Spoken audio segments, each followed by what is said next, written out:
మనం మాండుక్యోపనిషత్తు దీనిలో కారికా సహిత భాష్యాన్ని మనం ప్రారంభించి చెప్పుకుంటూ వస్తున్నాము. ఇది మూడవ ప్రకరణం. ఒకటేమో ఉపనిషత్తు, ఇది 3 ప్రకరణాలు.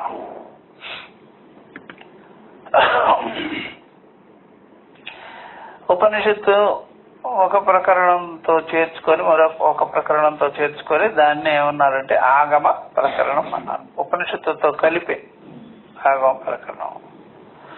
రెండవది వైతత్య ప్రకరణం, మూడవది అద్వైత ప్రకరణం, నాలుగవది అనాదిశాంత ప్రకరణం. ఇది 3వ ప్రకరణం జరుగుతుంది అనమాట, అద్వైత ప్రకరణము అనమాట.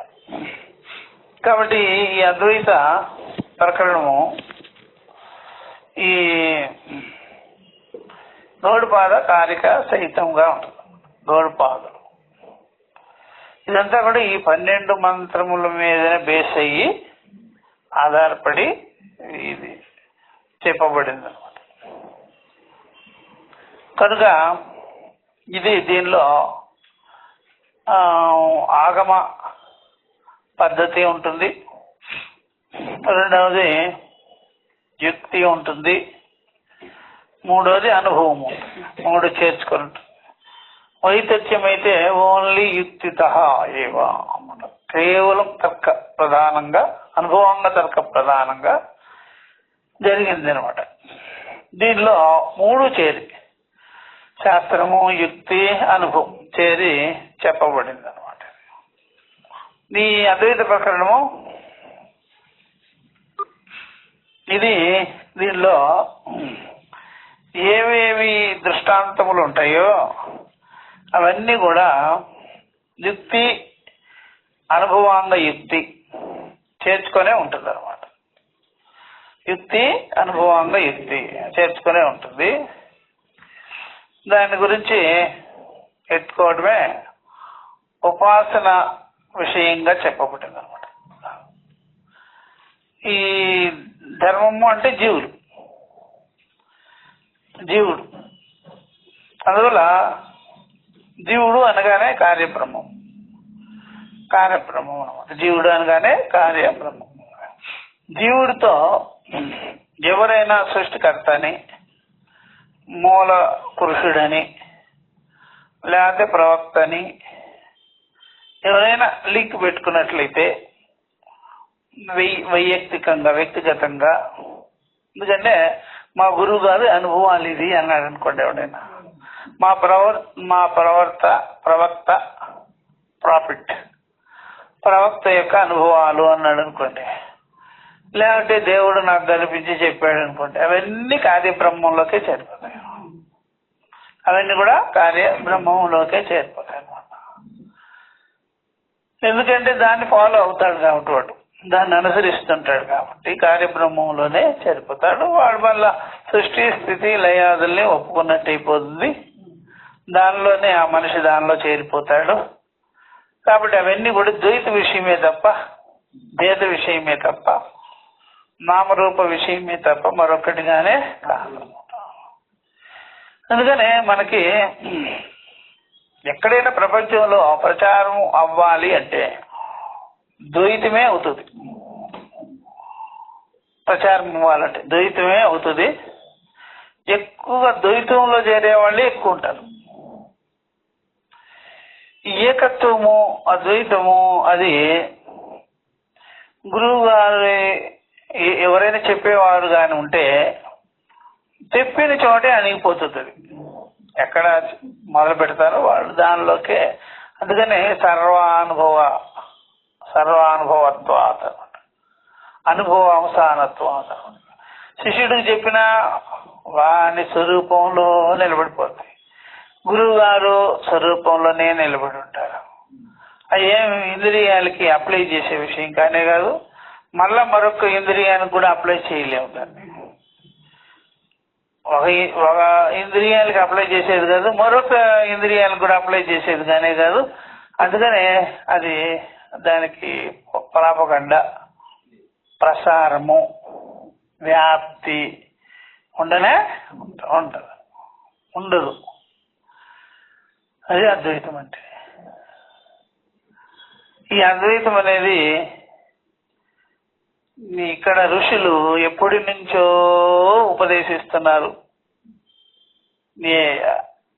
కానీ బయటికి పోతే మాత్రం వస్తుంది, బయటికి పోతుంది. అందుకని ఎవడైనా నిరాకారుడని చెప్పేవాడు, నిర్గుణుడని చెప్పేవాడు, మళ్ళీ ఇంకొకరికి చెప్పి నామరూపాలు లేవు, దేవతారాధనలు లేవు అని చెప్పే కొన్ని మతాలు ఉంటాయి. ఆ మతాలన్నీ ద్వైతమే. మళ్ళీ దానికి మళ్ళీ నియమ నిబంధనలు పెట్టాల్సిందే, సింబాలిక్లు ఉంటాయి అన్నమాట. అది ఇస్లాం. మరి వాడు అద్వైతం చెప్పినాడా అంటే అద్వైతం కాదు. మనం చెప్పలేదు అద్వైతం. మరి ఎందుకు చేరరు అద్వైతంలో అందరూ? ఎందుకు చేరరు? ముఠాగా ఎందుకు చేరరు? ఒకరి మీద ఒకరు దౌర్జన్యం ఎందుకు చేయరు అంటే అది అద్వైతంలోనే లేదు. అట్లా దౌర్జన్యం చేసేది, ఒకరిని చేర్చుకునేది, ఒకరిని బాగా దాన్ని మరమ్మత్తు చేసి వాడికి కొన్ని సింబళ్ళు పెట్టి, గడ్డాలు అలాగా పెట్టి, టోపీలు పెట్టి, మసీదులు కట్టి అనేది లేదు ఇక్కడ. ఎందుకని?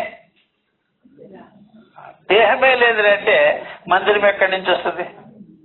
దేహమే లేదంటే మసీదు లేదు, మందిరం లేదు. దేహమే లేదు.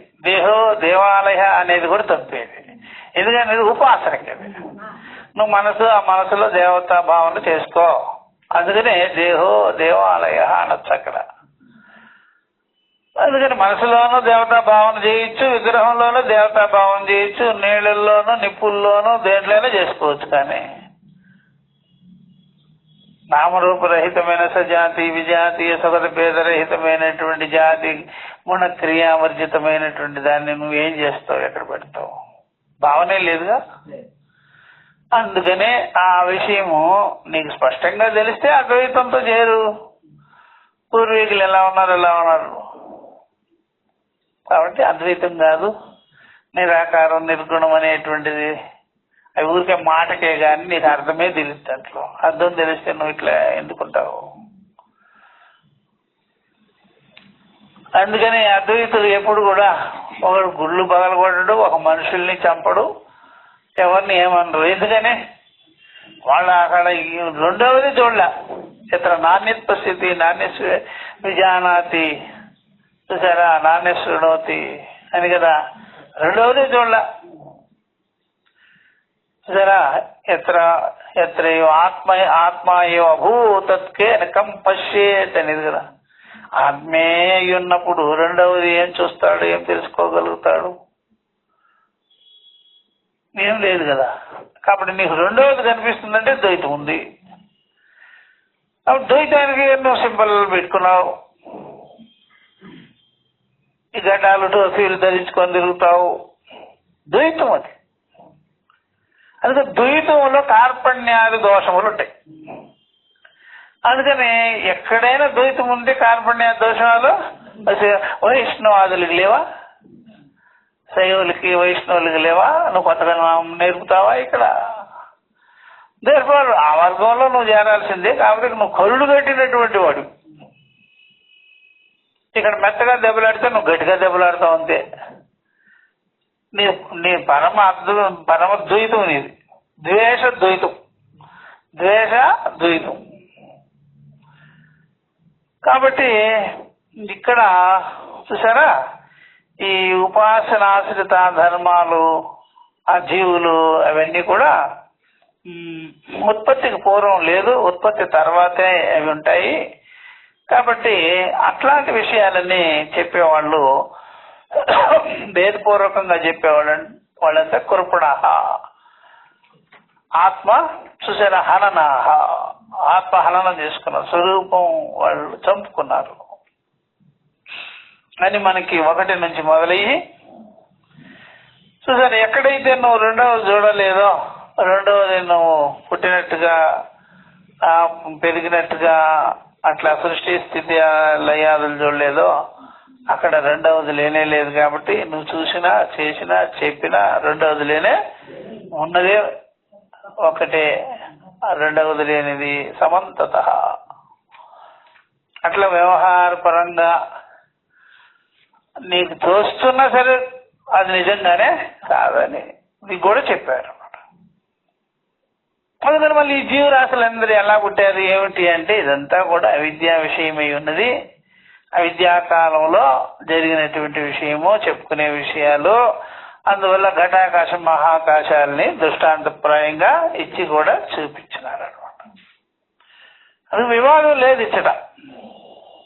ద్వైతంలోనే వివాదాలు ఉంటాయి. ద్వైతంలో రెండోది కనిపిస్తుంది నీకు, అద్వైత విషయంలో రెండో దానికి స్థానం లేనే లేదు. ఇంకా వాక్వాదాలు ఇవన్నీ ఏమి ఉండనే ఉండవు. అది అనమాట. అది కనుక అదంతా కూడా మందబుద్ధుల గురించి చెప్పబడింది అని కూడా చెప్పేసిన. లోకంలో బాగా చూసినట్లయితే ఎక్కడైనా మందబుద్ధి, మధ్యమ బుద్ధి, ఉత్తమ బుద్ధి ఉంటుంది. ఉత్తమ బుద్ధి మాత్రం నువ్వు బోధర్థం పెట్టి తినా ఎక్కడో ఉంటుంది, నీకు దొరకనే దొరకదు. చాలా ఆశ్చర్యం అది. ఇక రెండు బుద్ధులు దొరుకుతాయి. ఇది మధ్యమ మంద బుద్ధులు దొరుకుతాయి. ఆ దృష్టితో చెప్పబడింది కానీ ద్వైత విషయాలు దేవుడు ఉన్నాడు అని చెప్పాడు, ఇది చెప్పాడు, ఆ పుస్తకం రాశాడు, ఈ పుస్తకం రాశాడు, నాకు వచ్చి చెప్పాడు, అన్ని దాంట్లో చేరిపోతాయి. మంద ఈ మరి మధ్యమాధికారిగా కూడా లేదనమాట. ఈ యొక్క ప్రపంచంలో ఉండే జనాలు, జగత్తులో ఉండే జనాలు మధ్యమాధికారిత్వాన్ని కూడా పొందేటానికి అర్హత లేని వాళ్ళు ఉన్నారు. ఎందుకని భేద దృష్టి ఉంది మధ్యమాధికారిలో భేద దృష్టి కూడా ఉపశమనం కావాలి. ఎందుకంటే అది స్వాత్మ విషయం, అంతఃకరణ విషయం అయిపోగానే బయట ఇంద్రియాలన్నీ మూసుకొని పోతాయి. అంతఃకరణలో నిలబడిన వాడికి బయట ఇంద్రియాలు తెలుసుకొని ఉండవు కదా. మందాధికారికి అయితే ఇంద్రియాలన్నీ తెలుసుకొనే ఉండాలి. ఎందుకని కాళ్ళు పని చేయాలి, కళ్ళు పని చేయాలి, చెవులు పని చేయాలి, నోరు పని చేయాలి. ఇవన్నీ పరికరాలన్నీ కర్మ సాధనలన్నీ పనిచేయాలి కదా, అన్నీ ఓపెనే. ఈ అంతఃకరణ పరంగా భావించే మధ్యమాధికారికి బయట ఇంద్రియాలు ఏమవుతాయా? క్లోజ్ అయిపోయి మూసుకో. ఇంక వాదానికి దిగడు, తనలో తాను దర్శిపుగా ఉంటాడు. అది కూడా లేదు జనాల్లో, అది కూడా లేదు. కాబట్టి మందాధికారులే ఉన్నారు. మందాధికారులు అనగానే ఆ బుద్ధి ఎంత దిగజారి ఉంటుందో చూసినారా? మందకించి చూసారా, పాషాణం అయిపోయి ఇక అంటే అట్లా ఉంటారు. ఎవరేం చూపిస్తే అదే, ఎవరేం చెప్తే అదే అనమాట. అలాగా. కాబట్టి దీని గురించే మనకి ఉపనిషత్తుల్లో, వేదంలో అన్ని క్లియర్గా ఉన్నది. మూడు అధికారుల్ని చూసుకోవాలి. జగత్తులో ముగ్గురు అధికారులు ఉంటారు అనమాట. మనం కాదన్నా అది ఉన్నది. ఎందుకనే బుద్ధి అట్లాగా ఉన్నది. అందుకని మరి జీవరాశులంతా ఎలా చచ్చిపోతాయనే దానికి కూడా 4వ దానిలో దృష్టాంతప్రాయంగా చెప్పేసినారు. ఘటాదులు పగిలిపోతే ఆకాశం విలీనమైందని, అలాగే జీవుడు పంచజ్ఞానేంద్రియాలు ఇవన్నీ కూడా శరీరేంద్రియాలన్నీ శిథిలమైపోగానే దీనిలో ఉండేటువంటి తేజస్సు, చైతన్యము, ఎరుక, నేను నాది అనే వ్యవహారం అంతా కూడా విలీనమైపోతాయి అని కూడా క్లియర్గా చెప్పారు. అందుకని చైతన్యం ఇక్కడ వృద్ధి నాశనములు లేనే, పుట్టుక నాశనం అనే దానికి లేనే లేదు. దీనికి కూడా ఘటాది దృష్టాంతం చెప్పేసినారు అనమాట. అట్లా ఈ విధంగా జరిగింది. ఇప్పుడు మనకి 5వ కారిక ఇదే కదా, 5వ కారిక. దృష్టాంతాలన్నీ బాగా చూసుకోవాలి కదా. ఘటాదిషు ప్రలీనేషు ఘటాకాశాదయో యథా ఆకాశే సంప్రలీయంతే తద్వజ్జీవా యః ఆత్మని. చూసారా అట్లా. అందుకనే ఎప్పుడైనా మన సంస్కృతము మన తెలుగుకి, కన్నడానికి, మలయాళానికి, భారతీయ భాషలకి దగ్గరగా ఉంటుంది. కానీ ఎక్కడో అరబిక్ భాష ఉర్దూకు కూడా దగ్గరగా ఉండదు. వాడు ఏం చెప్తాడో ఇతరులకి ఏం అర్థమవుతుందో తెలియలే, ఏం చెప్తాడో తెలియదు. ప్రతి ఒక్కడు నమాజ్ చేసేవాళ్ళంతా ఖురాన్ మాత్రం అర్థమే కాదు వాడికి. ఎందుకండి అర్థం కాదు. ఎందుకని ఒక్కడే చదివి ఉంటాడు పుస్తకం, దాంట్లో 100 మంది వినేసేవాడు ఉంటారు, ఒక్కడు చదివినోడు ఉంటాడు. ఇక్కడ 100 మంది చదువుకోవచ్చు. అన్ని లాంగ్వేజెస్ కి ఈ శబ్దాలన్నీ అనువర్తనీయం. ప్రతి లాంగ్వేజ్ లో ఘటం అంటే తెలుసు, కలిసం అంటే తెలుసు, ఆకాశం అంటే తెలుసు. నీకేం తెలుసురా? నిత్యమైన లాంగ్వేజే కాదు అది, అందరికీ ప్రచలితమైన లాంగ్వేజే కాదు. ఎవరికి తెలియదు అది. ట్రాన్స్లేషన్ చేసేవాడు సరిగ్గా చేస్తాడని కూడా తెలియదు. అందుకని మన భారతీయ భాషలు అందరికీ కూడా అందుబాటులో ఉంటాయి, శబ్దాలు అవన్నీ. ఏదో ఒక దేశం నుండి వచ్చినటువంటిది మనకు అర్థమే కాదు. అది కూడా గమనించుకోవాలి. అందువల్ల ఘటాదులు ప్రలీనేషు ప్రకర్షేణ లీనేషు. లీనము అనే మాట వింటూనే ఉంటాగా. కాబట్టి కొండలు పగిలితే అది ఏ విధంగా అయితే దానిలో ఉండే ఆకాశము ఘటము ఎందు ఖాళీ విలీనమైపోద్దో అలాగే ఈ చూసారా ఆకాశంలో మహాకాశంలో నిలిచిపోతాయో మహాకాశంగా, అలాగే జీవులు కూడా అంతే.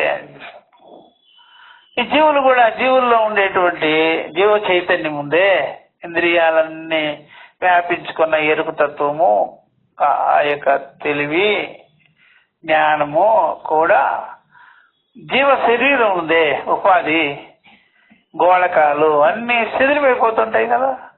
శిథిలమైపోతే దాంట్లో ఉండేటువంటి చైతన్యం కూడా మహా చైతన్యంగానే, ఒక్క చైతన్యంగానే, అద్వితీయంగానే ఉంటుంది. దీనికి ఎన్నో దృష్టాంతాలు కూడా ఉన్నాయి అన్నిట్లో.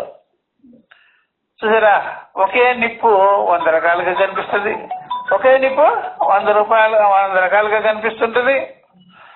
చూసారా, ఒకే నిప్పు 100 రకాలుగా కనిపిస్తుంది, భిన్న భిన్న ఉపాధుల్లో కనిపిస్తుంటుంది. చూసారా, ఈ ప్రకారంగా ఫోన్ చేస్తున్నాను, పోయి మాట్లాడు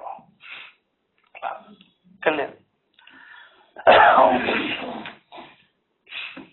ఇలా 100 రకాలుగా కనిపిస్తుంటుంది.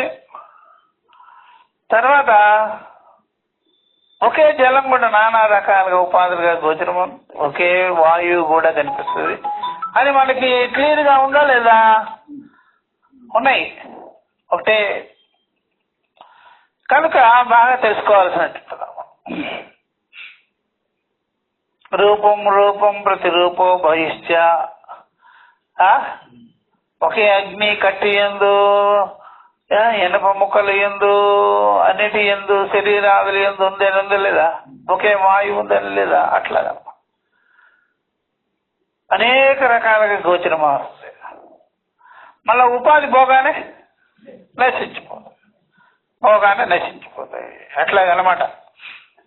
కాబట్టి తద్వజ్జీవా ఇహ ఆత్మని.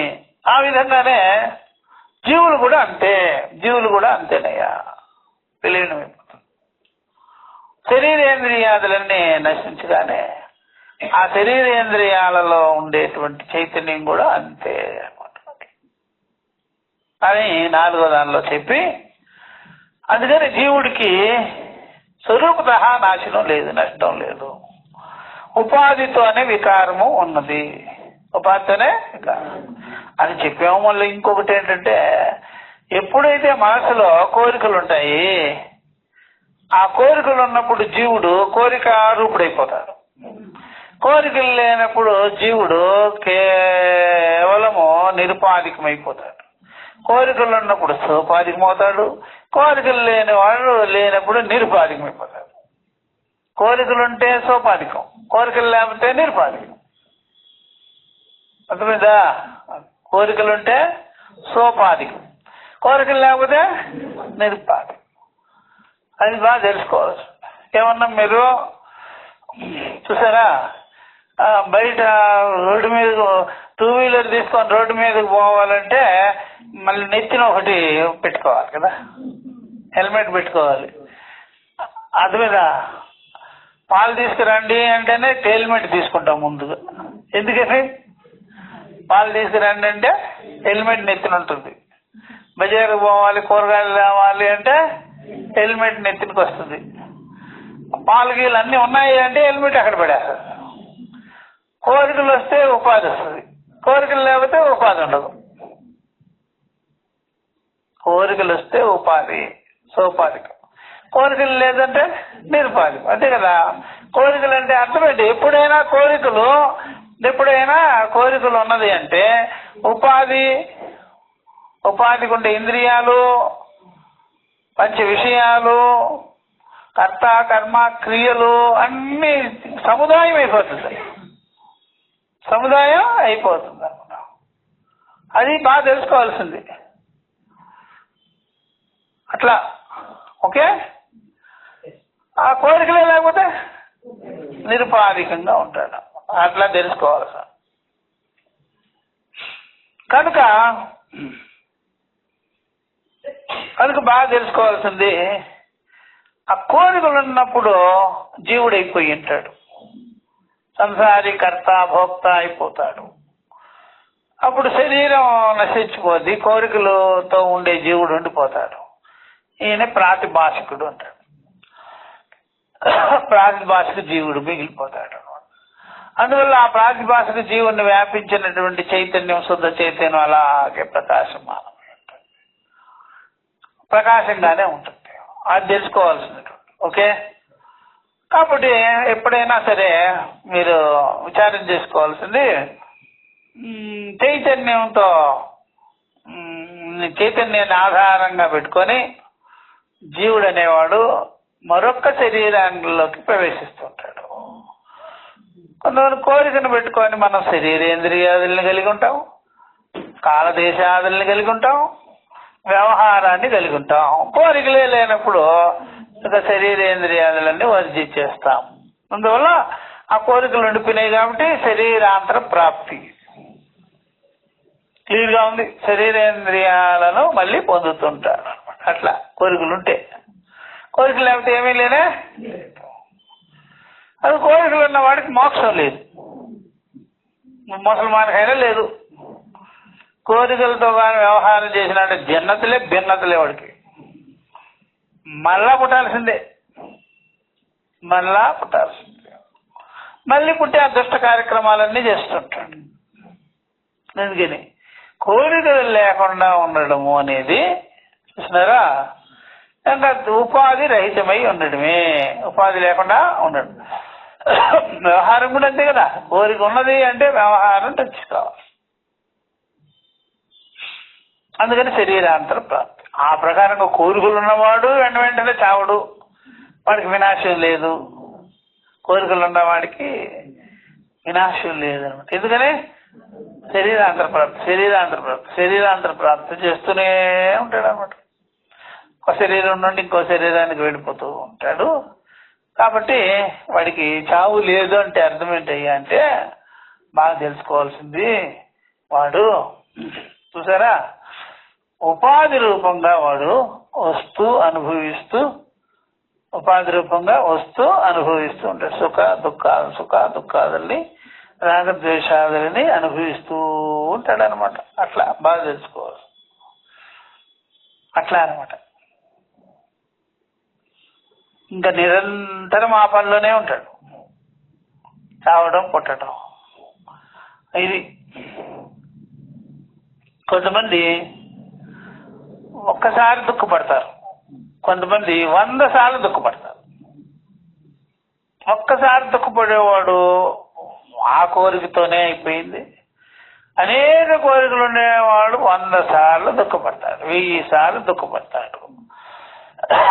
దీన్నే ఎటర్నల్ హెల్ అంటాం, శాశ్వతమైన నరకం. ఎందుకని చూసారా, ఈ రెండిట్లో ఏది బెటరా? చూసారా, ఒకసారి దుఃఖపడడం బెటర్, కానీ ఇది మాటి మాటికి ఇదేం దుఃఖం అండి బాబు, మాటి మాటికి దుఃఖం. ఈ మాటి మాటికి దుఃఖం అది ఎలా చెప్తారు? మాటి మాటికి దుఃఖం, శాశ్వతమైన దుఃఖం, నిరంతర దుఃఖం. అదేంటంటే ఈ కోరికలతో చచ్చి పుట్టి చచ్చి పుట్టి చచ్చి పుట్టి చచ్చి పుట్టి అన్నట్టు. ఒకసారి దుఃఖం వాడు ఏం చేస్తాడంటే మోక్షం కలిగించుకొస్తాడు. ఒకసారి దుఃఖపడ్డానండి, నాకు ఇంకా వద్దనిపించిందండి, వైరాగ్యం కలిగింది, నిత్య వైరాగ్యం, అది వివేకం కలిగింది, అంతే మీకు జ్ఞానానికి వచ్చారు. ఒకసారి దుఃఖం అంటే ఒకసారితో వాడు కనువిప్పు కలిగింది వాడికి. ఇది నిరంతరము దుఃఖపడ్డ ఉందే అంటే నిరంతరం జన్మ మరణాలు ఎత్తారు ఈ టైపు. ఇప్పుడు వీడు నిత్యంగానే ఉన్నాడు, నిత్యమైన మోక్షము ఉంది, నిత్యమైన మోక్షము ఉంది, నిత్యమైన నరకము ఉంది. అర్థమైందా? నిత్యమైన నరకం ఏంటి స్వామి అంటే ఇదే జన్మ మరణ జన్మ మరణ జన్మ మరణ. నిత్య నరకం ఎక్కడైనా ఉంటుందా స్వామి అంటే ఉంటుందిగా, ఉందిగా. నిత్యమైన మోక్షం ఉంది, నిరుపద్రవమైనది, నిరుపాధికమైనది, నీలో నీ ఉండడం అనేది అది శాశ్వతం, నిత్యం. మరి నిత్యం ఎందుకు జోడించారు నరకానికంటే ఇదిగో చూస్తున్నాం కదా, నిత్యం ఉపాధి నుండి ఉపాధికి, ఉపాధి నుండి ఉపాధికి, ఉపాధి నుండి ఉపాధికి పోతున్నారు కదా. మరి వీళ్ళేంటి అనుభవించేదే నిత్య అట్లా అనమాట. అందుకని ఈ ప్రకారంగా జీవుడికి సుస్వరూపంగా వాడికి జన్మ మరణాదులు లేకపోయినా సరే అవిద్య ద్వారా, అవిద్య యందు వాడికి ఉన్నది, అవిద్య ద్వారా ఉన్నది అనమాట. స్వతః అయితే అర్థ అని ఇంతవరకు చెప్పారు. ఇవి 4వది అయిన తర్వాత 5వ దానికి వచ్చాము. 5వ దానికి వచ్చాము.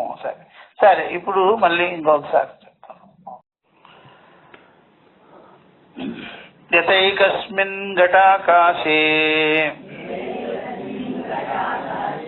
రజో ధూమాదిభిర్యుతే న సర్వే సంప్రయుజ్యంతే తద్వజ్జీవా సుఖాదిభిః. యతైకస్మిన్ ఘటాకాశే రజో ధూమాదిభిర్యుతే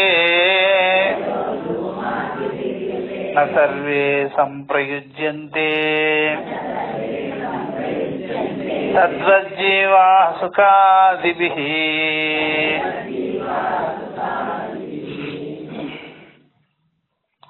యథా ఏకస్మిన్ ఘట ఆకాశే రజో ధూమాదిభిః యుతే సంయుతే న సర్వే సంప్రయుజ్యంతే సర్వే జీవాః న సంప్రయుజ్యంతే తద్వత్ జీవాః సుఖాదిభిః.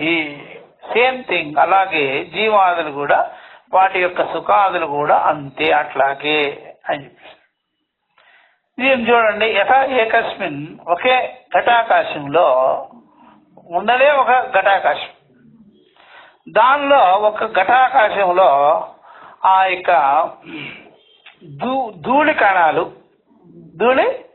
కణాలు మొదలైనవి, పొగ చూసారా, తర్వాత మట్టి వాసన వగైరా ఆదిపదం చేద్దాం, ఎవ్రీథింగ్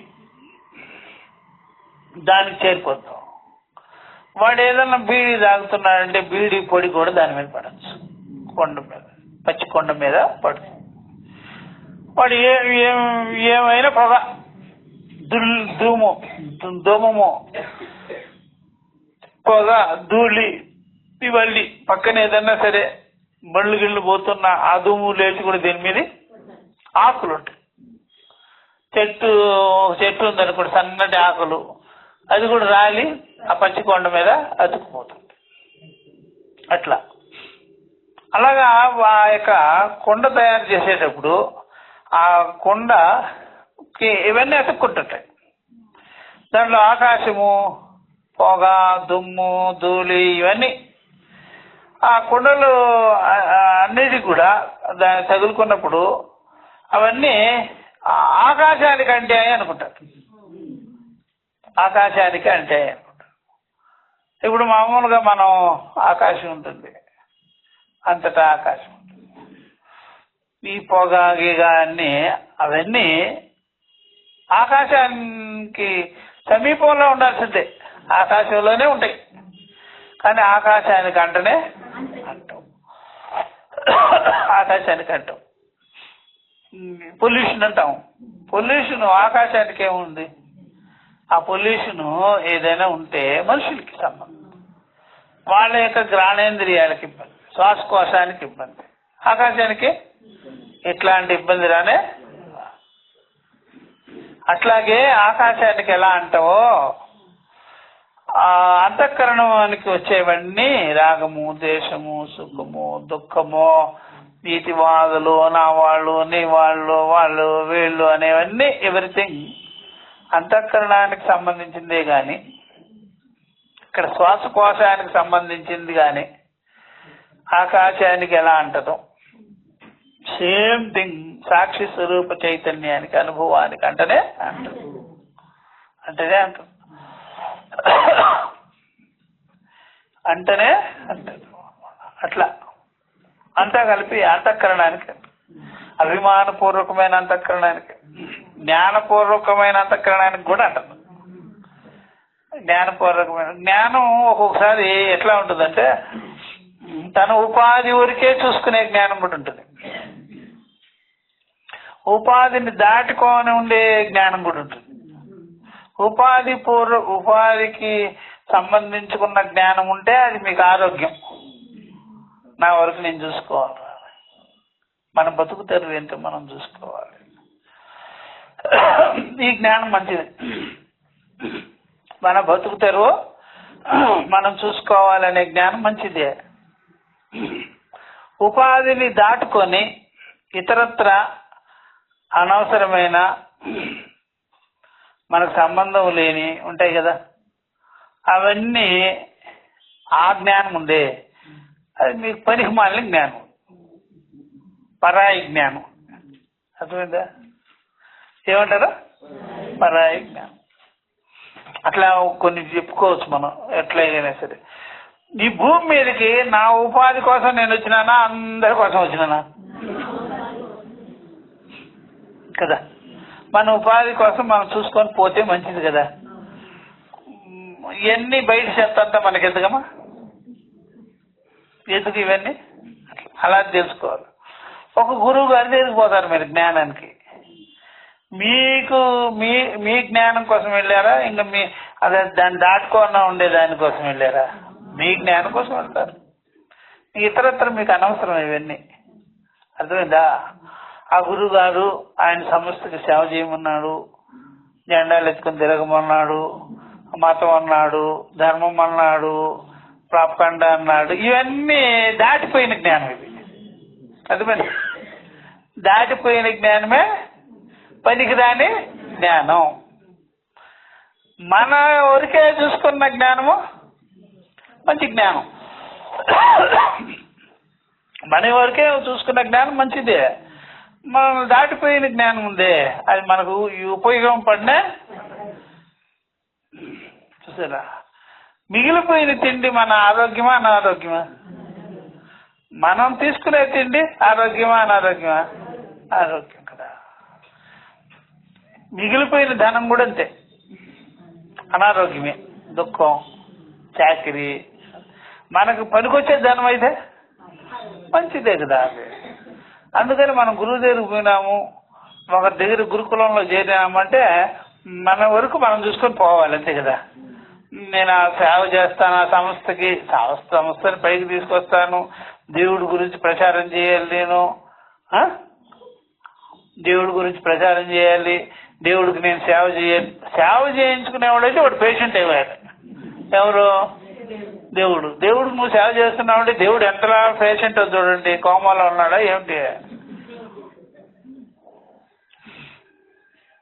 ఇదంతా కూడా పనికిరాని జ్ఞానం అంటారు. దీన్ని ఏమంటారా? అట్లా బాగా తెలుసుకోవాల్సింది. ఇట్లాగా తగులుకుంటారు జనాలు, ఏం చదువుకుంటారో ఏమో కానీ ఇట్లాంటివే ఉంటాయి ఎక్కువ. దేవుడి గురించి ప్రచారం చేస్తాను అంటాడు. దేవుడి గురించి చూసారా, దేవుడి గురించి నేను గడ్డం పెంచాను, దేవుడి గురించి టోపీ పెట్టుకున్నాను, దేవుడి గురించి ఒక తోక కూడా పెట్టుకోపోయావా? తిరగబోయా తోక పెట్టుకొని. పనికిరాని జ్ఞానం అదంతా. చూసారా, అసలు నీకు కనిపించకుండానే నువ్వు ఇట్లా చేస్తున్నావే ఆ చెప్పుడు మాటలని. కనిపిస్తే ఇంకేం చేస్తావో ఏమిటో సంగతి. నీలాగా పరిమాలిన వాడు మాత్రం కాదు దేవుడు. వాడు కనిపించడు, ఎందుకంటే నువ్వేమో చేసేస్తావు. వాడు కనిపించే స్థితిలో లేడు కూడా. ఎందుకని? వాళ్ళ పనులు వాళ్ళు ఉంటారు, నీ పనులు నువ్వు లేక ఇలాగా ఇవన్నీ తట్టాలు వస్తాయి. కాబట్టి చూసారా, మనసుకి తన సొంత దేహేంద్రియాలకి కావలసినటువంటి నాలెడ్జ్ ఉంటే మంచిదే. తన సొంత దేహేంద్రియాల నాలెడ్జ్ లేదు మనసుకి, ఇతరత్ర ఉన్నది దానికి. అందుకని దుఃఖం, బాధలు ఇతరత్ర ఉన్నాయి, బయటవన్నీ వేసుకుంటుంది అది. తన దేహేంద్రియాలకి ఏం కావాలో ఎంత కావాలో అంతే పెట్టుకుంటే హాయిగా ఉంటుంది. ఇతరత్రంతా తీసుకొచ్చి పెట్టేటప్పటికి చూసారా మనసుకు భారం అయిపోయి ఆత్మ మీద దోషేస్తుంది. కానీ ఆత్మకి అంటనే సరే, రెండు రకాలు. ఆత్మకి అంటదు, నువ్వు మనసుకి కూడా అంటించుకోకుండా నీ వరకే నువ్వు కూడా జ్ఞానం కలిగి నువ్వు ఆ రకంగా ఎంత కావాలో మిత జ్ఞానం కలిగి ఉండొచ్చు మనసు. మిత జ్ఞానం అంటే దేహేంద్రియాలకు సంబంధించుకునే ఉండాలి. దాటిపోయి అనర్థాలకు లోనుగానే కాకూడదు. అట్లా కూడా తెలుసుకోవాలి.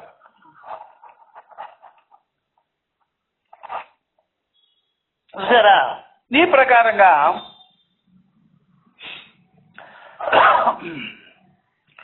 అలా ఉండకూడదు అనమాట. అందుకని మనసు ఏవేవి అంటుకున్నదో ఆ అంటుకున్నవి యుక్తియుక్తంగా లేదు, వివేకపూర్వకంగానూ లేదు.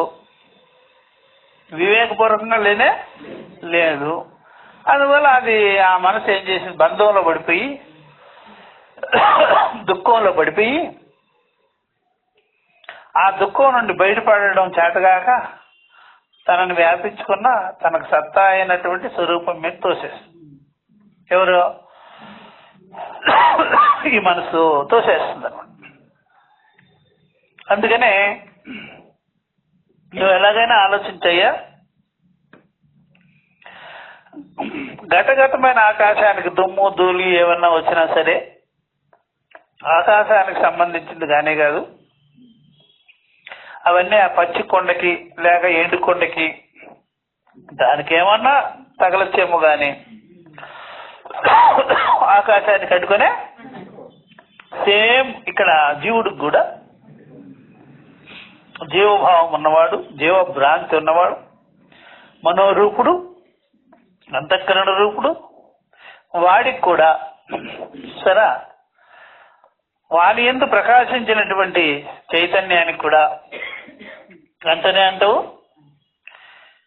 ఈ జీవుడు కూడా నవద్వారపురంలో ఉంటున్నా నేను, నా నవద్వారాలు ఈ దేహేంద్రియాదులు వీటికి ఎంత కావాలో అంత పెట్టుకొని చేసుకుంటే కుర్రోన్నపి నలిపితే నవద్వారే సుఖీ భవతి. నవద్వారంలో ఉండి కూడా వాడు సుఖశాంతులతో ఉండవచ్చు. ఎందుకంటే ఉపాధిని దాటిన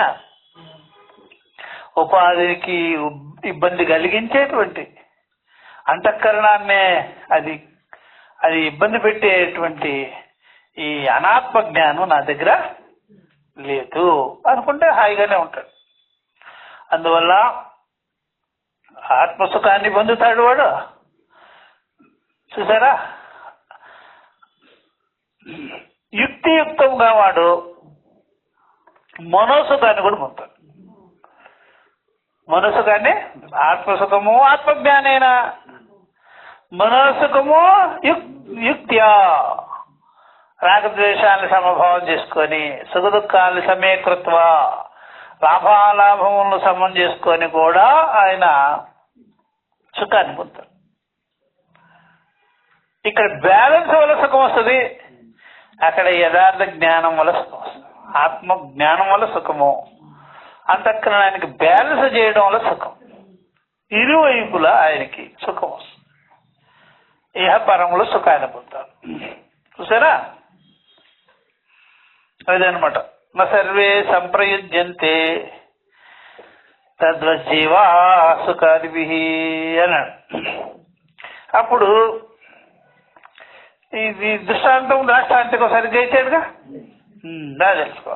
ఆకాశానికి దుమ్ము ధూళి అంటనట్టుగానే నవద్వారపురంలో ఉండేటువంటి జీవుడికి కూడా స్వరూప జ్ఞానం కలిగించుకుంటే ఆత్మకి దోషాలు లేవు, అంతఃకరణానికి కూడా దోషాలు అంటనే అంట. ఆగమాపాయన అనిత్య, ఆగమాపాయన అనిత్య, ఇది తితిక్షస్సు భారత, అట్లా వాడు ఉంటాడు అని చెప్పేసి. తద్వజ్జీవా సుఖాద్భిః. క్లియర్ కదా, బాగా తెలుసుకోవాల్సినట్టు.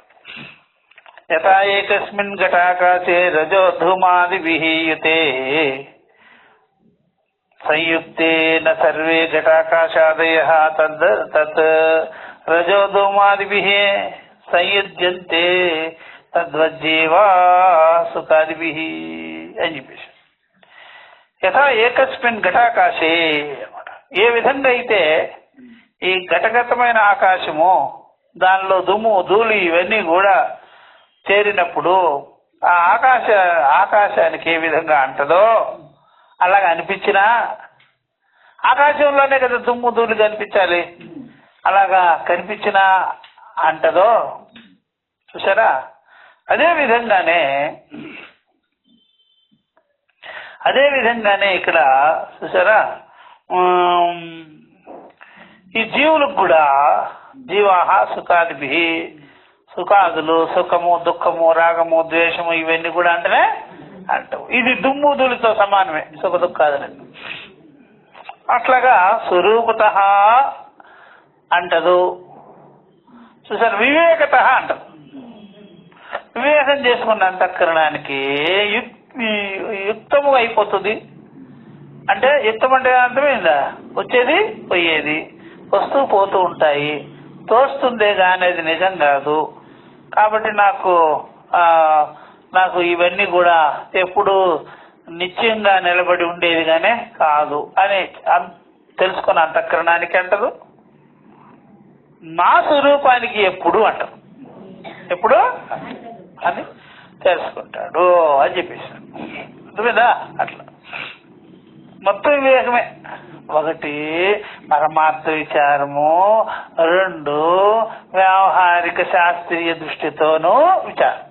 రెండిటి వ్యావహారికంగాను శాస్త్రీయంగాను. వ్యావహారిక పరమైతే అవి ఏంటి సజాతీయులుగా. చూసారా, సుఖ దుఃఖాదులు, రాగద్వేషాలు, ఇట్లాంటివన్నీ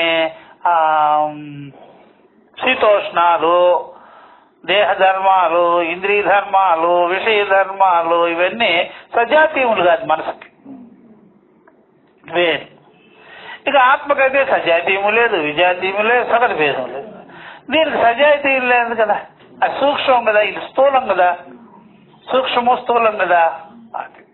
అందువల్ల ఇవన్నీ కూడా విజాతీయములయ్యి ఉండేటువంటి యొక్క దేహము, ఇంద్రియాలు, విషయాలు, వాటి వికారాలు నాకు ఎలాగా, ఏ విధంగా నాకు అంటుకుంటాయి అని బాగా విచారం చేస్తే అవన్నీ స్థూల విషయాలన్నీ నేను ఎందుకు పెట్టుకోవాలి ఇలాగ నా మనసులో అంటే భ్రాంతి చేత నేను ఆ విధంగా భావించాను. భావింపబడినవన్నీ కూడా ఆగమాపయ్యే కదా, ఎప్పుడు ఒకే రకంగా ఉండడం లేదు కదా. అందువల్ల శీతోష్ణాలు వస్తూ పోతుంటాయి, సుఖ దుఃఖాలు, రాగద్వేషాలు కూడా వస్తూ పోతుంటాయి. దేశంలో ఆ ప్రకారంగా నేను అంతఃకరణాన్ని వచ్చిపోయేటువంటిదిగా చూసుకున్నప్పుడు ఇవన్నీ అప్పుడు నాకు ఒక యుక్తత్వం అనేది, బ్యాలెన్స్ నాలెడ్జ్ అనేది, బ్యాలెన్స్ జ్ఞానం అనేది కలుగుతుంది. అందుకనే అది వచ్చినప్పుడు నేను అలాగే స్థిర బుద్ధితో ఉంటున్నాను, తొలగిపోయినప్పుడు ఇట్లాగనమాట. చూసారా, ఈ ప్రకారంగా మనము జ్ఞానం కలిగి ఉంటాము అన్నమాట. పూర్వపక్షం ఇక్కడ అంటున్నాడు, నన్ను ఏకహ ఏ ఆత్మ ఒకటే కదా అన్నాడు. జీవాదిభి ఎందుకన్నారు అని. ఆత్మ ఒకటే కదా జీవాదిభి ఉపాధితో మనస్సు రకరకాలుగా ఉంది కదా, ఒక్కొక్క దేహంలో ఒక్కొక్క రకమైన మనసు అన్నమాట. ఇంకో రకమైన మనసు ఒకే విషయం పట్ల అయినా మనుషులకి ఒక్కో రకంగా ఉంటుంది. ఇప్పుడు మనకి హిందువుల్లో, సనాతన హిందువుల్లో పలు రకాల దేవతలు ఉంటారు, ఇంకా కూడా దేవతలు ఉంటారు. దీని సంఖ్య ఎండ్లెస్ అనమాట. మనకి ఎండ్లెస్, దేవతలకి ఎండ్లెస్, ఏదైనా పుట్టించుకో. ఎందుకంటే మన ఛాయిస్. వాళ్ళకి వేరే ఎవరైనా మతం ఉన్నాడంటే వాడికి ఒకరు దేవత, ఇద్దరు ఉండరు అనమాట. ఆ దేవతతో వాడు పర్మనెంట్ గా ఉండలేడు, ఎందుకంటే పర్మనెంట్ గా మనసు ఒక రకంగా ఉండదు కనుక. అర్థమైందా? పర్మనెంట్ గా ఇక్కడ మన మనసు రకరకాలుగా ఉంటుందనే దేవతలు కూడా రకరకాలుగా పెట్టేసినారు. వాళ్ళకి మనసు స్టడీ లేదు, వాళ్ళకి మనసును స్టడీ చేయకపోయినా ఒకే దేవత ఉంటాడు. ఒకే దేవత ఉంటే వాళ్ళు త్రిగుణములతో కూడుకొనే ఉంటుంది. అందరికి 3 గుణాలు ఉంటాయి అంతఃకరణానికి సత్వ, రజో, కోపం ఉంటుంది. చూసారా, కోపం ఉండే అంతఃకరణం ఉంటుంది, నిదానంగా ఉండే అంతఃకరణం ఉంటుంది. చూసారా, ఇట్లాగా పని చేయని అంతఃకరణం ఉంటుంది కదా, అట్లా ఉంటుంది కదా. అంతఃకరణం చేష్టలు చేస్తూనే ఉంటుంది, ఏదో ఒకటి అన్ని పనులు చేస్తుంటుంది. అన్ని పనులు, రజోయుతమైన పనులు ఉంటాయి, తమోయుతమైన పనులు ఉంటుంది, రాగయుతమైన పనులు ఉంటుంది, రకరకాలు ఉంటాయి. ఆ ప్రకారంగా వాళ్ళు అంతఃకరణానికి లోబడి దానికి అంతఃకరణానికి దైవీకమైనటువంటి భావాలు లేకుండా బాహ్య భావాలకు లోన్ చేసేస్తారు. ఇక్కడేమో దైవీకమైన భావాలకు లోన్ చేస్తారు. ఈ 3 గుణాలు మనం కూడా వ్యవహార పరంగాను వాడతాం, ఈ దైవీక పరమైనదిగా వాడతాం, అన్ని వాడతాం. ఇట్లాగా ఉండేటప్పటికి రకరకాల దేవతలు, రకరకాలని మనం భావిస్తాం. రజోగుణంతో ఉండే దేవతలు కూడా ఉన్నారు మనకి, తమో గుణంతో ఉండే దేవతలు ఉన్నారు, సరే సత్వగుణంతో కూడుకునే దేవతలు ఉన్నారు. వాడికి ఒకటే దేవత కాబట్టి అంతఃకరణం ఇక వ్యవహారంలోనే ఉంటుంది. 3 గుణాలు పనులు చేస్తుంటుంది కదా, అందుకనే బాహ్యమైనటువంటి ఆ కార్యక్రమాలలో వదిలేస్తాడు అంతఃకరణాన్ని. అది ఇతరుడిగా తిరుగుతూ దాని పనులన్నీ చేసేస్తుంటుంది. కాబట్టి గుణత పెట్టిన కర్మ ఇది, సాధన. గుణత సాధనలు పెట్టేస్తారు, వాడికి అది లేదు. అందుకని బయటికి బాహ్యానికి పనిచేస్తుంది. చూసినారా, అది తెలుసుకోవాలి. అందుకనే ఒకటే కదా జీవుడు అంటే, చూసారా, జీవ చైతన్యమే ఒక్కటి. జీవ సంకల్పాలు, జీవుని యొక్క కోరికలు అనేకం. దాన్ని బట్టే అక్కడ జీవాహ అని చెప్పేసి బాణములను నా ఏ వశ్రుతం త్వయ ఆకాశవతు సర్వ సంఘాతేషు ఏకః ఏవాత్మ ఇది. నువ్వు వినలేదా ఏమి?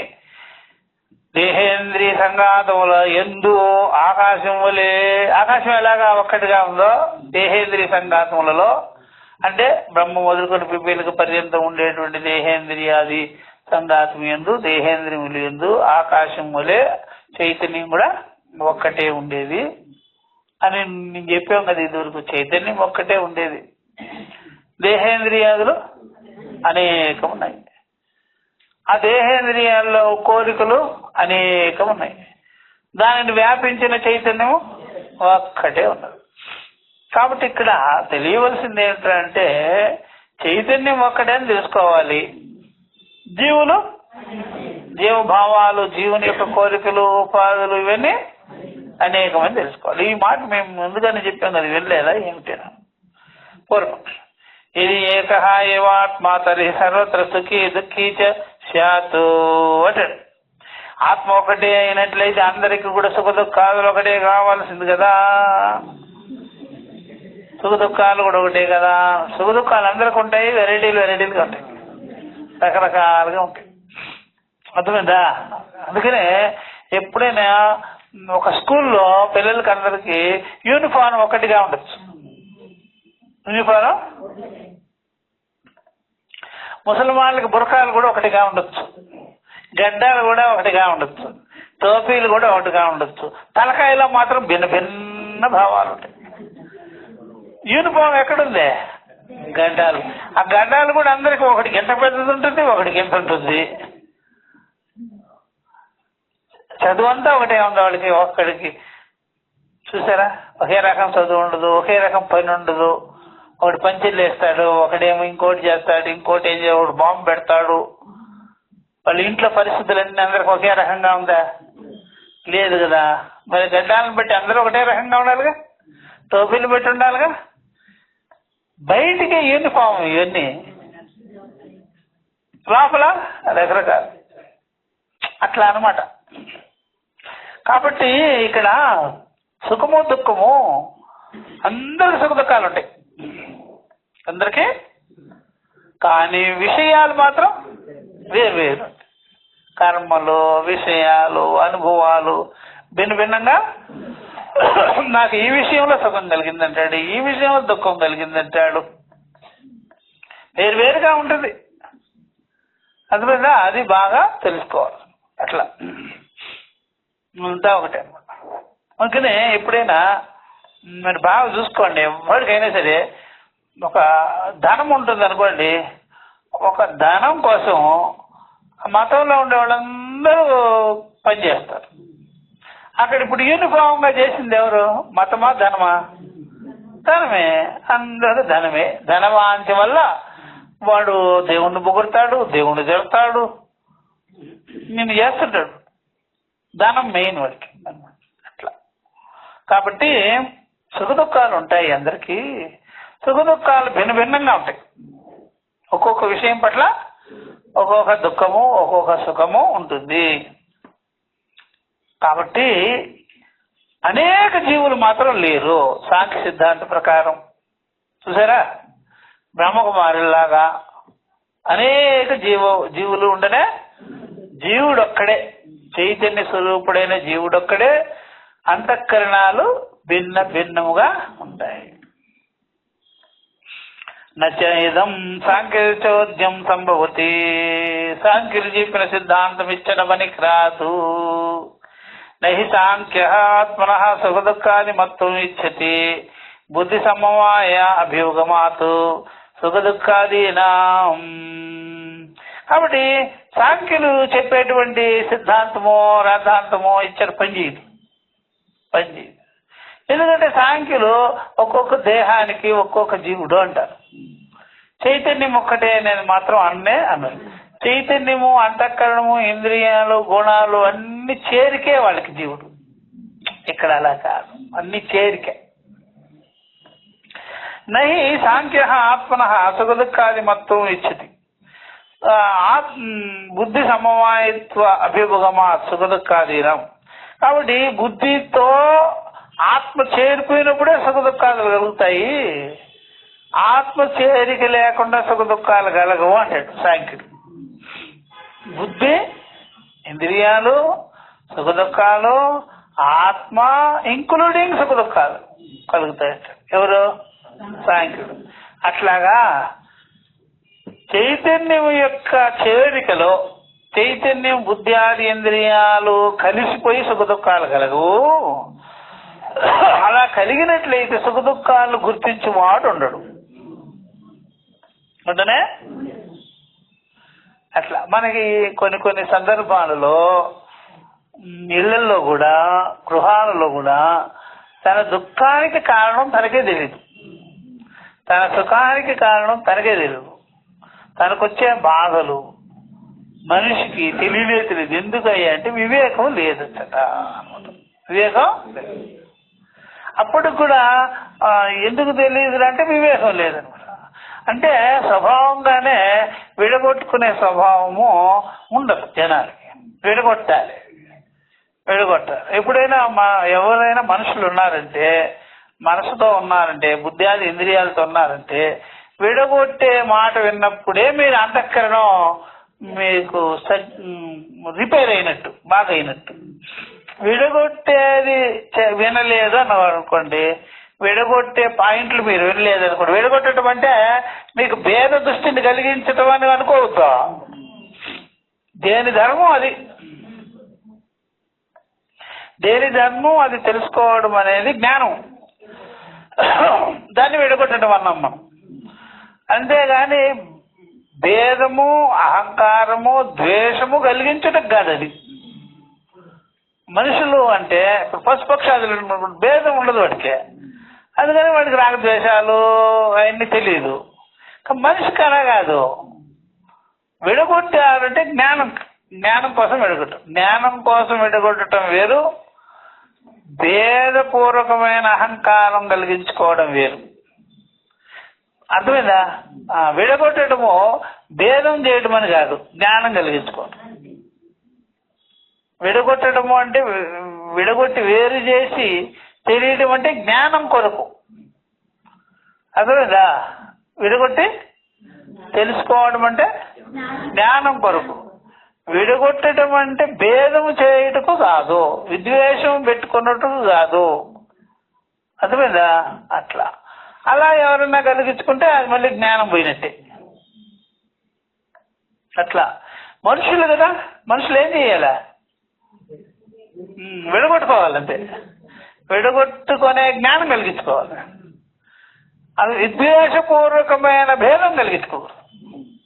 అట్లా ఇక్కడ పశుపక్షాదులకి చూసారా, అవి ఉండనే చీకట్లో ఏ వస్తువుని మనం విడదీయలేమో మనకు జ్ఞానం కలగదు. వెలుతురు అనేటువంటి జ్ఞానంలో ఏ వస్తువు ఆ వస్తువు విడిగా తెలుస్తుంది కాబట్టి మనకి జ్ఞానం కలిగింది. దాని ధర్మానికి తగినట్టుగా మనం అనువర్తనం చేస్తాం, వ్యవహారం చేస్తాం. విడగొట్టుకోవడము చూసారా, గుణత వ్యవహారము చేసుకునేదానికి వీలవుతుంది. గుణత వ్యవహారం చేసుకునేదానికి. విడగొట్టలేదు అనుకుంటే గుణత వ్యవహారం చేయలేము అనమాట. ఎందుకంటే చూసారా, నీళ్ల పావును ముద్దు పెట్టుకున్నట్టుగా, చేత్తో పట్టుకున్నట్టుగా తాచు పావును పట్టుకోలేము కదా, విడగొట్టుకోవాలి. విడగొట్టుకున్నప్పుడు ఏం చేస్తాం మనం? తాచు పావుని పట్టుకోము, నీళ్ల పావుని పట్టుకుంటాము. చూసారు, జాగ్రత్తగా ఉంటాం కదా. అట్లా అది విడగొట్టుకునే జ్ఞానం కావాలి. కాబట్టి ఈ ప్రకారంగా సాంఖ్యులకి ఏం చేసినారంటే అన్ని కలిపేస్తే అసుఖ దుఃఖాలు కలుగుతాయి. చైతన్యం కలగాలి, చైతన్యంలో దేహం కలగాలి, ఇంద్రియాల్లో కలగాలి, కలగాపులకంలోనే సుఖ దుఃఖాలు కలుగుతాయి, ఇతరత్ర కలగనే కలగదు. ఆత్మ యొక్క కలయిక వల్లనే సుఖ దుఃఖాలు కలుగుతాయి, ఆత్మ కలయిక లేకుండా కలగదు అంటారు కదా.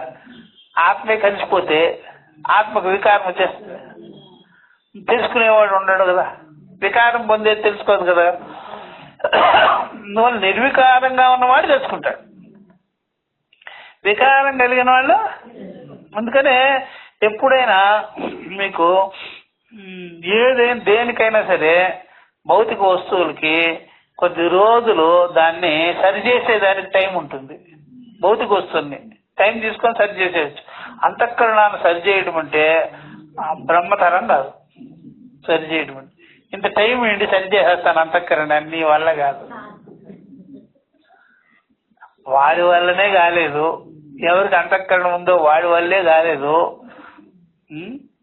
నువ్వు పోయి వేరే అంతఃకరణం దాంట్లో ఏలు పెట్టడం కానీ అట్లా మనుషులు. అందుకని ప్రపంచంలో దేవుణ్ణి చేయొచ్చు కానీ మనుషులు మాత్రం దేవుణ్ణి చేయడం అంత సులభం కాదు.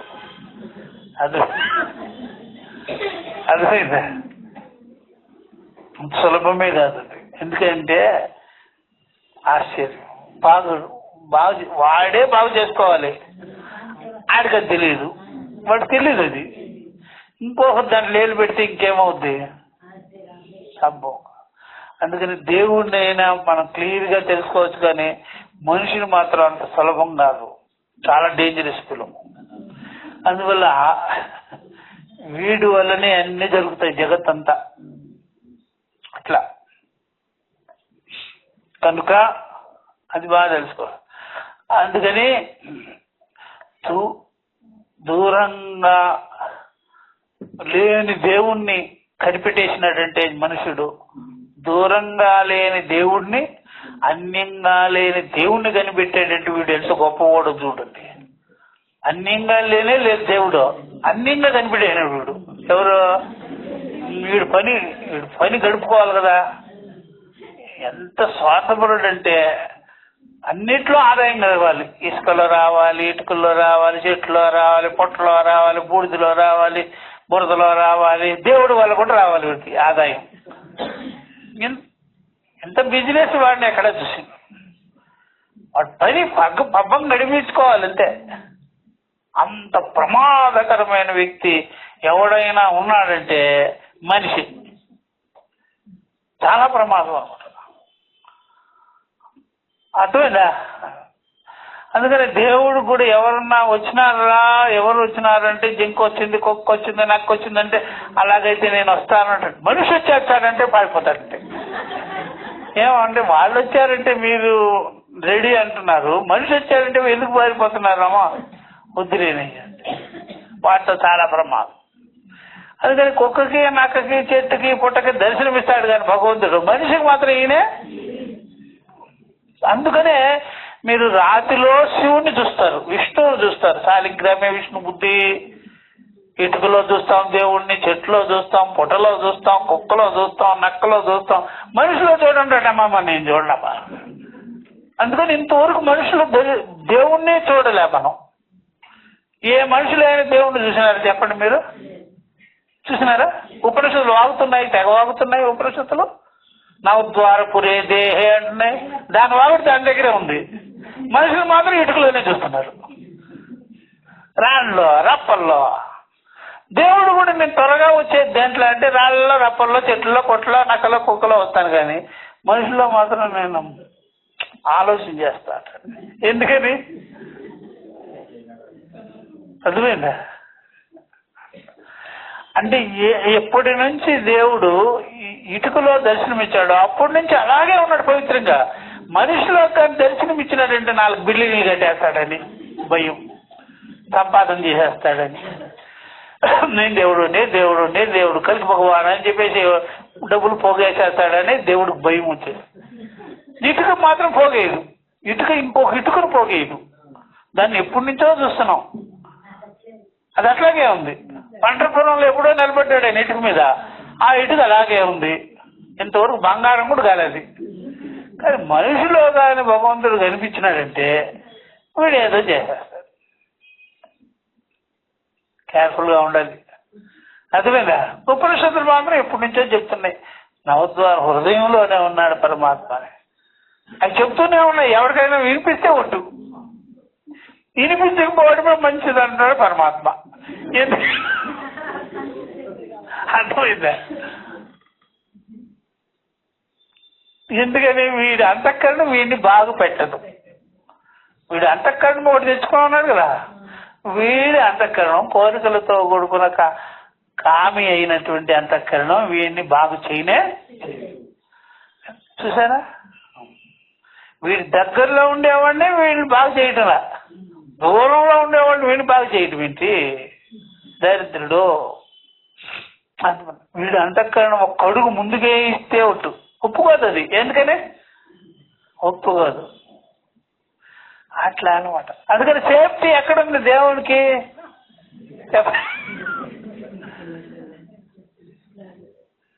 సేఫ్టీ ఎక్కడుంది? వాటిలో ఉంది, అలాగే పడింది.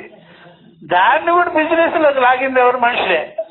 విగ్రహంలో దేవుణ్ణి చూపించడం, డబ్బులు లాగడం, గుళ్ళు కట్టడం, ట్రస్టీలు పెట్టడం. అర్థమైందా? ఆశ్చర్యం. కనుక సరే, బుద్ధి చైతన్యం కలిసే సుఖ దుఃఖాలు పుడతాయి. ఆకు ఒక్క సున్నం చేరితేనే ఎరుపు రంగు వస్తుంది అనే సిద్ధాంతం వాడిది. ఎవరిది? సాంఖ్యం. వికారవాదం కదా అది, నిర్వికారవాదంగానే. కాబట్టి బుద్ధి సమవాయ అభ్యుపగమాతు. బుద్ధితో సమవాయం అంటే చేరుట, సంయోగం, సమవాయం చేరిపోవటం, ఒకదానిపటి కలగాపలగం అయిపోయి కలుగుతుంది అని. నచ ఉపలబ్ధి స్వరూపస్య ఆత్మన భేద కల్పనాయా ప్రమాణమస్తి. పూర్వపక్షవాదన. అందువల్ల ఉపలబ్ధి స్వరూపస్య ఆత్మన భేద కల్పనాయా ప్రమాణం అస్తి.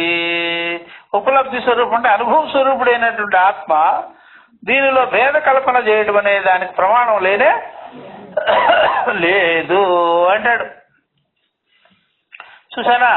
అందువల్ల సుఖ దుఃఖాదులు సాంకర్యం వల్లనే కలుగుతుంది అంటాడు. కలిస్తే ఆత్మ మనస్సు చేరితేనే సుఖ దుఃఖాలు ఉత్పన్నమవుతాయి అంటాడు. అర్థమైందా? అందుకనే అట్లాగా కానీ సుఖ దుఃఖాలు కలిగితే ఆత్మకి సుఖ దుఃఖాలు వచ్చేసినట్టు అయిపోతాయి, వస్తాయి. నిర్వికారంగా ఉండవలసింది వికారం చెందుతుంది.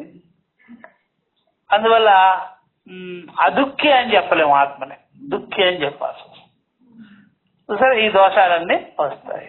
కాబట్టి అది అధ్యాసికమే కానీ మనసులో ఆత్మ యొక్క అధ్యాస జరిగిందే గాని నిజంగా మాత్రం ఆత్మ మనసు కలవనే. ఇది అనమాట. ఇది సూక్ష్మమైన పాయింట్ కాబట్టి వాడికి నచ్చదు. అది సూక్ష్మం కదా, అధ్యాస అనేది ఒక సూక్ష్మం, ఆరోపం అనేది సూక్ష్మం. అందువల్ల ఆత్మ యొక్క సన్నిధానంలో మనసు ఆత్మ యొక్క సత్తాన్ని ఒప్పుకొని అది పనులు చేస్తుంది, వ్యవహారం చేస్తుంది. అప్పుడు దానికి సుఖ దుఃఖాలు వచ్చినప్పుడు ఆ సత్తాని స్వరూపంగా భావించేస్తుంది. మనసు యొక్క స్వరూపంగా దానిదని ఒప్పుకునేస్తుంది కాదు. అందువల్ల ఆత్మ యొక్క ప్రకాశం, వ్యాపకం, సన్నిధానంలో మనసు ఏ పనులు చేసుకున్నా దాని సంగతే కానిది ఆత్మకేమీ సంబంధం లేనే. అది ఎప్పుడూ నిర్వికారంగానే ఉంటుంది, వ్యాపకంగానే ఉంటుంది, అసంగంగానే ఉంటుంది. ఇది అర్థం చేసుకోవాలంటే కొద్దిగా సూక్ష్మత. ఆరోపం చేసేసుకొని కలగాపులగం చేసుకొని సమవాయం చేసుకోవడానికి ఎంత ఆలోచన అక్కర్లేదు, ఒప్పేసుకుంటాం. లోకంలో కూడా ఎవడైనా సరే మాకు ఒక్కొక్కసారి కొంతమంది ఏమో సుఖానికి కూడా భగవంతుడు ఇచ్చిన సుఖమే అని చెప్పుకుంటారు. కొంతమంది దుఃఖం అయితే మాత్రం చెప్పుకుంటారు రెడీగా. ఎందుకని ఈ దుఃఖం అంతా దీనికి కారణం భగవంతుడే అంటారు. సుఖం వచ్చినప్పుడు మాత్రం కాదు. ఎవడో ఒకడంటే చెప్తే గొప్ప, మా సుఖానికి కారణం, నాకు వచ్చిన సుఖానికి కారణం నా భర్త, నా భార్య, నా పిల్లలు, నా ఉద్యోగం, నా ధనధాన్యాలు అని చెప్పుకోవచ్చేమో కానీ నా దుఃఖానికి కారణం మాత్రం దేవుడే. మళ్ళీ బల్ల గురించి చెప్పారు. సుఖానికి కారణం మాత్రం దేవుని ఒప్పుకోరు, ఎందుకని వాడు లాక్కుంటాడని. వాటా అడుగుతాడు కదా, వాడు సుఖం ఇచ్చి వాట ఎలా అడుగుతాడమ్మా. అందుకని దుఃఖానికి కారణం మాత్రం డెఫినెట్ గా దేవుడే అంటాడు. నన్ను దుఃఖపెట్టేయన్నాడు. ఇట్లాంటి వాళ్ళు ఉంటారు జనాలు. అందుకని నీ సుఖానికి నీ దుఃఖానికి చూసారా పరమాత్మ సంబంధమే. నీ అంతఃకరణం కన్ఫ్యూషన్స్ అవన్నీ. నువ్వు నీ అంతఃకరణంతో వివేకం లేకుండా ప్రవర్తిస్తావు కాబట్టి నీకు ఆ విధంగా అనిపిస్తుందే కానీ సుఖ దుఃఖాలకి అసంగమైన స్వరూపం అది. అందువల్ల పూర్వపక్షం భేదాభావే ప్రాధాన్యస్య పారార్థ్య అనుపపత్తి చేతన అంటే. కాబట్టి ఇక్కడ ఆత్మయందు భేదములే లేదు అన్నప్పుడు ఇలాంటి భేదములే సజాతి విజాతి సకల భేదములు కానీ నిర్వయం సావయవం లేదు, నిర్వయమైనది. తర్వాత రంగు రూపాదులు లేవో, అవయవ భేదములు లేవో, జాత్యాది భేదములు లేవో, ఇన్ని ఉన్నాయి కదా.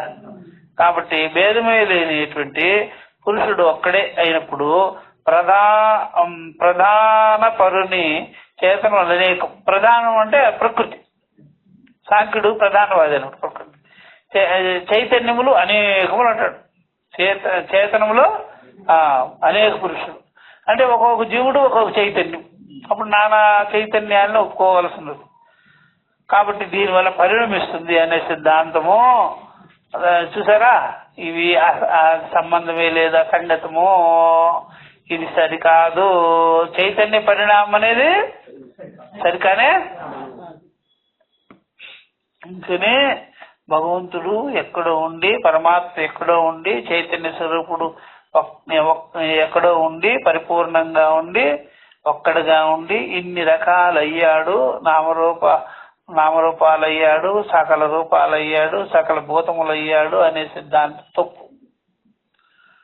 దేవుడు ఒక్కడే ఎంత జగత్ రూపముగా ఇన్ని ఈ బ్రహ్మ మొదలుకొని పిపీలికాది రూపంలో అయ్యాడు అనే పరిణామం మాత్రం తప్పది.